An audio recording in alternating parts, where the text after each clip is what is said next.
So I suppose the best way to demonstrate what happens in a deposit refund scheme is just to give an example.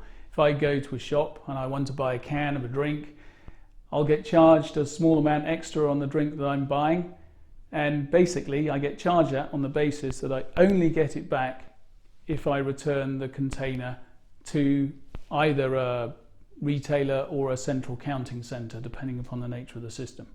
So it basically gives me an incentive to take back the container once it's empty.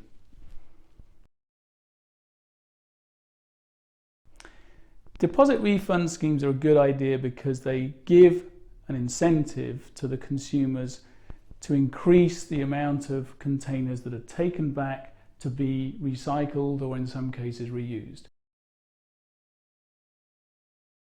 There are a number of countries that have these schemes in place already. They include Germany, Denmark, Estonia, Finland, Sweden.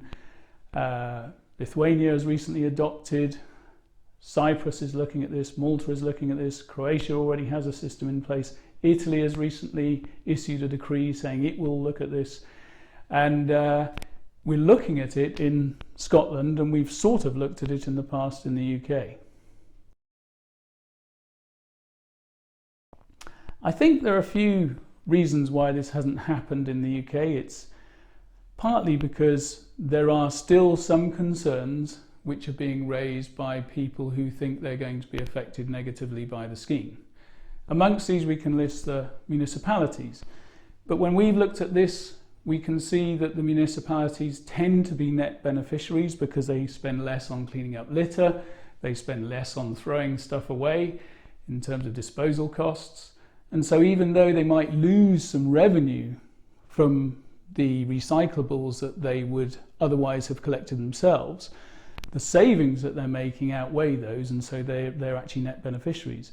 The other people who are concerned are often small retailers who are worried that they will lose out because they'll have to take back the materials and they'll have to set aside space within their stores, and that they'll lose space that they could have used to sell products.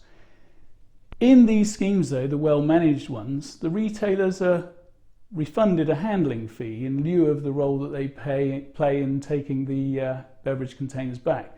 So they're rarely out of pocket, and also if they didn't involve themselves in the schemes, then they wouldn't have people coming back to their stores. And so in many cases, in many countries, the small retailers are actually rather keen to be involved in these schemes, because if they're not, they lose custom.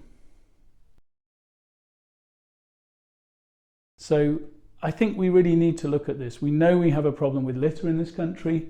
We know there's a global problem of marine litter. We know that this is a policy that can help address that. Why don't we get on and do it?